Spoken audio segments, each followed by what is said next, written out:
Tantor Audio presents The Causal Angel by Hannu Rajaniemi. Narrated by Roger Wayne. He interrupted himself and stamped his foot on the ground. You confounded Lupin. Will you never change? Will you always remain hateful and cynical to the last moment of your existence? Be serious. Hang it all. The time has come, now or never, to be serious. Maurice Leblanc, 813. Imagining the end of things when you are a child is perhaps impossible. The thin child, despite the war that was raging, was more afraid of eternal boredom, of doing nothing that mattered, of day after day of going nowhere, than she was of death, or the end of things. A. S. Byatt, Ragnarok, The End of the Gods. Seaton did grin then. Well, you've always known that making things bigger and better is the fondest thing I am of. E. E. Doc Smith, Skylark Decay. Prologue. Alone, on the timeless beach, Josephine Pellegrini finds herself disappointed by the end of the world. The sun is almost down, an orange flare just beyond the edge of the calm expanse of the sea. The globe of Earth hangs in the sky. There are dark tendrils chasing each other in the white and blue, spreading like spilled ink. Magic Chen's dragons turning matter and energy and information into themselves. Soon they will burrow into the crust of the dying world, to swallow the remnants of the subterranean bacterial biosphere. When that last bastion of life is gone, they will devour each other, and only a dead globe of dust and rock will remain. As Ragnaroks go, she has seen better. The last one was the glorious birth of something new. This is merely the final withering of an ancient placenta, long since overdue. Still, she watches for Magic's sake. It was the last thing he made before the all-defector took him. Beautiful, brilliant, dangerous magic. It's the kind of grand gesture she loved him for, a bit childish but larger than worlds. She allows herself to miss him for a moment, his fierce gaze, his calm smile. She even forgives him for trapping her inside this mind shell. It is old, like the cocoon of flesh she hatched from centuries ago. The fine white sand is cold beneath her veiny bare feet. When she hugs herself against the chill, the goose-pimpled flesh of her arms sags in her grip. A sharp pain scuttles up and down in her lower back like a crab. Age is the cruelest of prisons. She would have been merciful in victory. She only wanted to show Magic how to rule the universe, and she would have spared him in the end. But her tools failed her. Traitorous, ungrateful Miele rebelling at the crucial moment, throwing away the glorious destiny Josephine had planned for her. And then there is her Jean.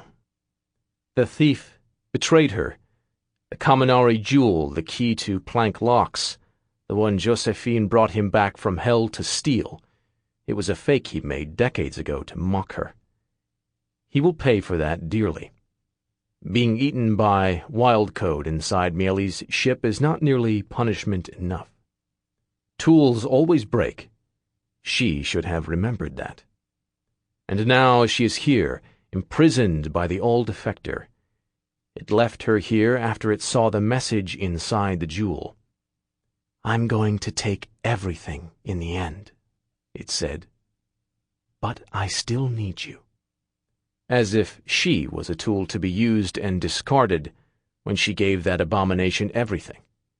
It was Josephine who sent Miele to retrieve the all-defector from the dilemma prison, made sure it was hidden in the thief's mind, ready to be unleashed if Jean was caught. A purpose it fulfilled admirably until it ate Magic and began to have delusions of grandeur. It needs to be educated. She takes a deep breath of the sea-scented air to fan the spark of incandescent rage in her chest. She will not be caged by a twisted thing bred wrong in one of Sasha's Gogol hothouses. She will break this little prison, this tawdry childhood memory of Matjek's, like he broke the earth. The all-defector was a fool to leave her here alone. Slowly she sits down, ignoring the complaints of her bones. She digs her hands deep into the sand. It retains an echo of the imaginary day's heat. She lets it run between her fingers. The grains catch the last rays of the sun. She looks closer, tries to see the shapes of the sand particles, all their jagged detail. No ver, no sandbox, is ever perfect. She learned as much from Jean. And this one is a dream ver, facsimile of an ancient jhana, not something made to cage a founder. There will be demiurge Gogols here, world makers that fill the gaps when she looks too closely. Just so. Under her gaze, the fabric of the ver wavers for an instant. She pushes her founder code into the crack, the little red thing and the bed and the vow. The veil of reality opens just a bit, lets her feel the firmament, the hard edges beneath the softness of the sand. It is locked with Matjek's code, of course, but she can hear whispers. Who? Founder. Zao. Fear, they say.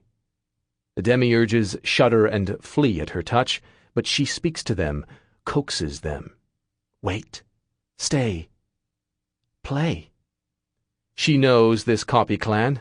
They are industrious and childlike and very, very lonely. They listen to her, suddenly curious. She smiles. She may be caged in a decrepit mine shell. She does not have her prime aspect, but she is still Josephine Pellegrini, ancient beyond reckoning, and she knows how Gogols are tamed. She may be trapped here, but if she can command the demiurges, perhaps she can make a partial, a lesser shadow of herself that can slip through the cracks. First, a test. Paint the sky for me, she tells them. Paint far and wide. Paint the system. Joyfully they rush to obey. This is what they were told to do by their master, to shape the ver as if it was a dream, fill it with the stories other Gogols gather from the distant outside world, and with stories told within. The sky comes alive with fire and war. Josephine watches the system boil with motion like a nest of disturbed ants. The demiurges show it to her as a swirling galaxy where each star is a ship. The highway, the gravitational artery of the system, is flooding with refugees, the lesser civilizations of the belt that have so long huddled close to the brilliance of the Sobornost, hoping to catch a spark. They flee, thinking the great reaping of their mined wheat has finally come. Josephine sneers. They should be so lucky as to serve the great common task. It is shadows on a cave wall compared to seeing through the billion eyes of her prime aspect. But she is sure to glow with pleasure at the demiurges. Well done. Now show me my sisters. The sky expands, shows the sun girdled with Sobornost sun-lifting machines and smart matter factories, unfolds into a high-dimensional map of the rayons and oblasts and guberniyas, and the many-faceted vers within, countless Gogols as signals in the neurons of the vast brain of the Sobornost, a cosmic web of thought, a brain at war with itself. Her sisters are fighting the Vasilevs and the Shiankus. It is a confrontation that is long overdue, after baseline centuries and subjective eons of scheming and backstabbing. She knows the Pellegrini copy clan will lose. The The Founders' war mines and weapons are equal, and only numbers matter. Still, it is not too late. A scheme is already unfolding in her mind. Something to unite all the Founders. That's what she wanted in the first place. The old defector can still be her tool, an enemy that will force even the Vasilevs and the Shiankus to join her. Sasha will follow her, and the rest of them will fall in line. Josephine frowns. There is something wrong in the weave of the battle. The reflection of her myriad selves in the sky is skewed, like an image in a funhouse mirror. Suddenly she sees the pattern emerge, sees the hand of the old defector at work. She gazes into the face of an apocalypse, greater than any Maciek ever dreamt, woven out of orbits and battles and thought wisps. She watches the war for a long time. It is like staring into the barrel of a gun, seeing the cylinder turning, inevitable and mechanical, the hammer coming down before the thunder and the white and the black. It is then that she understands what the old defector truly is. Finally, she closes her eyes, lies down on the cold sand, arms at her sides, in corpse pose. She listens to the white sound of the sea. It wanted me to see that, she thinks. It knew what I was going to do. That's why it left me here. For the first time in centuries, a void grows inside her, a temptation to end things at last. "Are you sad?" the demiurges ask. "We will show you more. We are sky painters, world makers, singers, shapers." She squeezes her hands into fists. Her knuckles ache. She sits up and looks down at the darkening beach. Her footprints follow the curve of the sea in an orderly row, one after another. She stands up. "It is my turn to show you something," she says. "If you help me, we can make you a friend. We listen, we make, we shape," says the chorus of the demiurges. She starts walking, stepping into her own sandy impressions with slow, tired strides. Cold waves lap at her feet. In the sky, the true end of the world begins. Josephine ignores it. She is busy making a last hope out of memories and sand. 1. The Thief and the Last Battle. We are barely past the orbit of Mars when Maciek figures out the truth about Narnia and helps me find Miele's trail. "That can't be the end," he says, holding up a book. It is a big, battered purple volume with a circular window-like cover image that shows clashing armies. He has to lift it with both of his 4-year-old hands. He struggles with its weight and finally slams it down onto the table in front of me. "The Last Battle" by C.S. Lewis, I note with a sigh. That means difficult questions. For the past few subjective days, the tiny main ver of our ship, the wardrobe, has been a calm place.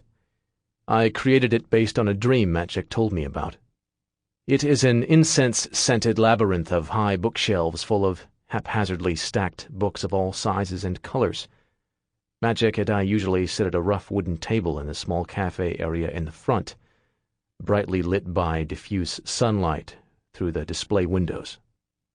Outside, painted on the imaginary glass for us by the ver, is the turbulent flow of the highway.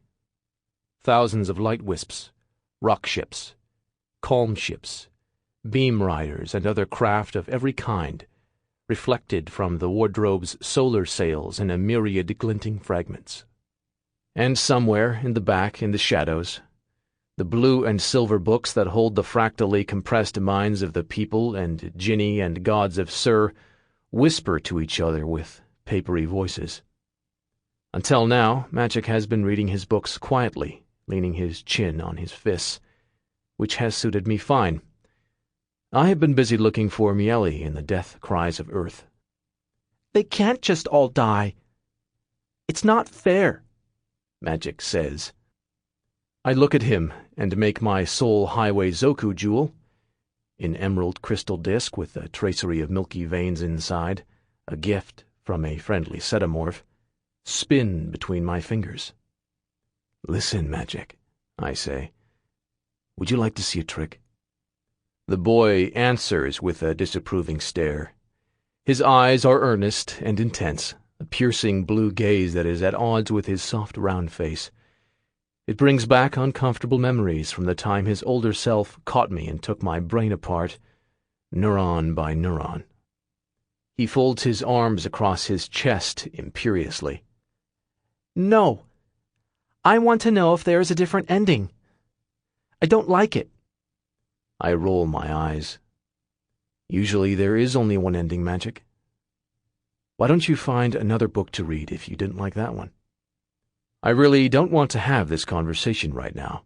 My minions, a swarm of open-source cognitive agents distantly descended from rats and nematode worms, are scouring the system public spimescapes for public data on Earth's destruction. There is a steady stream of cups in my head, cold raindrops of information from the storm of ships beyond our ancient vessel's walls. And each of them is like the stroke of a clock, counting down time that Mieli has left. A life stream from a Ceresian vacuum hawk. A grainy feed recorded by photosensitive bacterial film on the solar sail wings of a fragile non-sentient space organism that was following a female of its species past Earth. Not nearly detailed enough. Next. A spime from a Sagan Zoku synthetic aperture array on Ganymede. Public feed. My heart jumps. Not bad.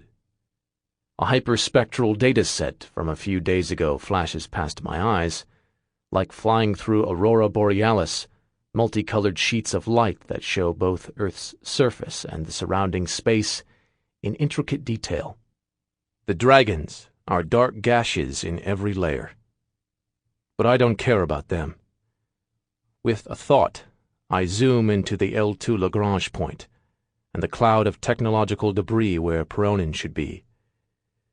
Come on. But I want to know, says a distant, insistent voice. Who was the Emperor? What was beyond the sea? Why was Aslan no longer a lion? The spime view is detailed enough to show the space-time trail and history of every synth biofragment and dead nanosat in that little Sargasso Sea of space, except that Mieli's ship Peronin is supposed to be there too. And it isn't. I swear under my breath. You said a bad word. Somewhere far away, Magic is tugging at my sleeve. It is frustrating. All the public data I can find is subtly corrupt, even data with supposedly unforgeable quantum watermarks from Zoku sensors. It makes no sense unless there is a major spoofing operation going on. It makes me wonder if it's already too late. Where the hell is she? I rub my eyes, send the minions to scour the ad hoc networks of the highway to see if anyone else has noticed the phenomenon. Then I let their cups fade into distant background noise. Suddenly I miss Peronin's intel goggles very badly, although not as much as I miss the ship itself. Why did they have to look at his face in the end? In a situation like this, it would know exactly what to say. Look, Magic, I am very, very busy now. I have to work. I can help you. I'm good at working. It's grown-up stuff, I say carefully. I think you would find it boring. He does not look impressed. That's what Mom always says. But once I went with her to her work, and it was fun. I crashed a quantum derivatives market. My work is not nearly as exciting as your mom's. I know it's a mistake the moment I say it. I don't believe you. I want to try. He reaches for my Zoku jewel. I hold it up, spin it in my fingers, and make it disappear. Magic? It is rude to take other people's toys without asking permission. Do you remember what I told you? What are we doing here? He looks at the floor. We are saving Miele, he mutters. That's right. The nice lady with wings who came to visit you. That's why I came back to you. I needed your help. That's why we are in the wardrobe. I let you name her, didn't I? He nods. And who are we saving Miele from?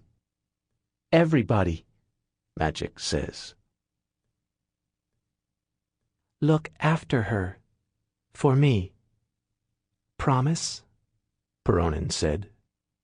When a Sobornost hunter attacked us, the ship tried to save Miele by shooting her into space. I'm sure it seemed like a good idea at the time. The problem is that Miele served the Sobornost for 2 decades and carries a founder gogol in her head. There are too many forces in the system that want access to that kind of information, especially now.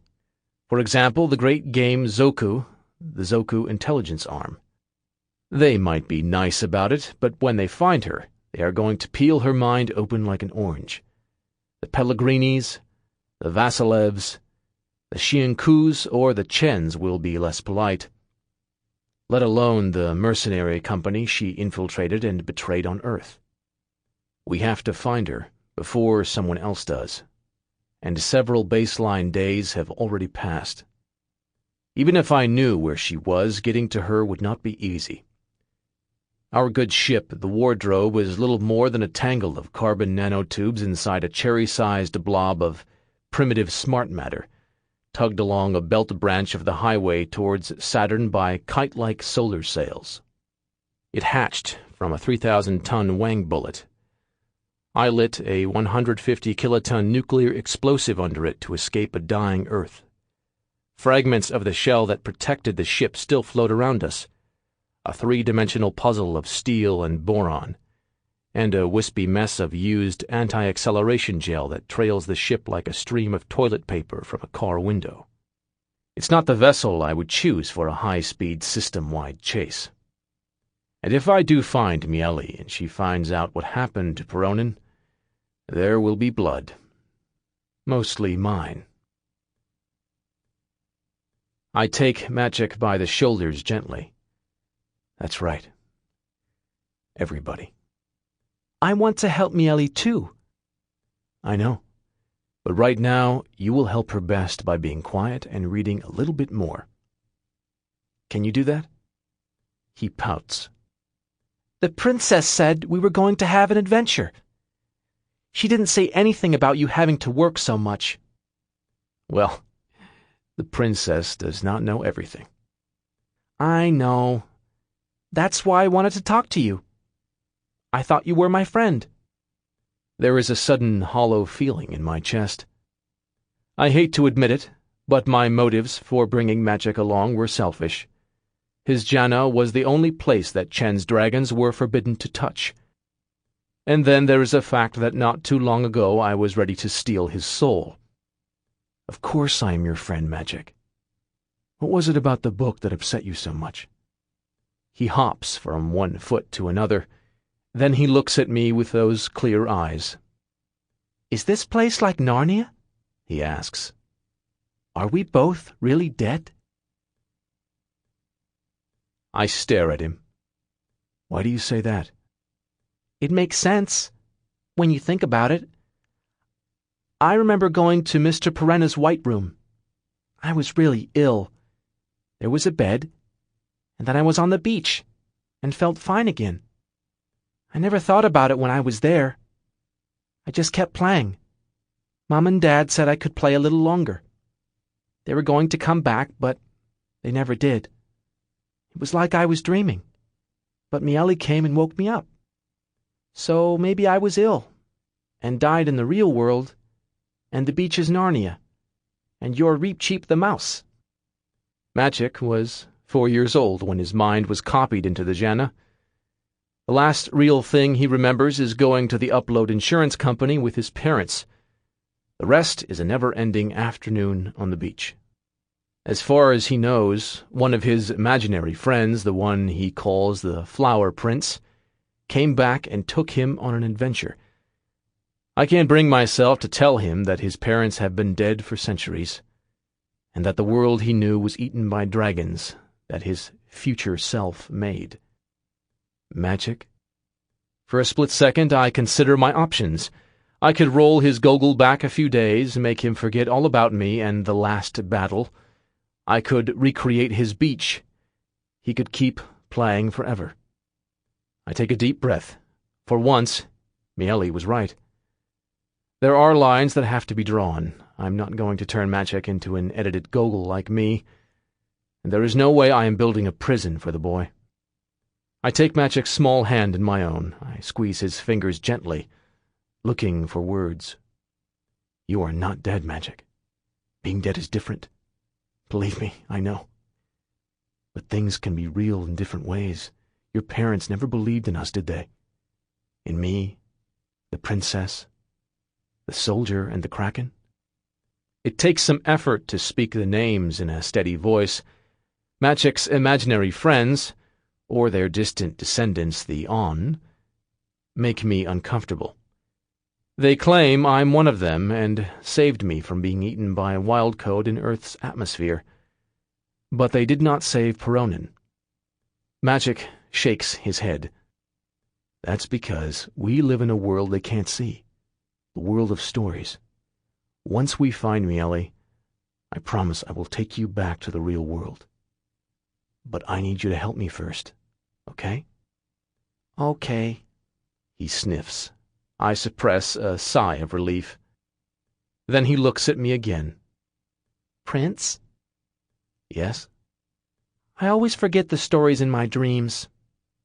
The children always forget Narnia. Will I remember you when I go back? Of course you'll remember. The word echoes in my mind like thunder.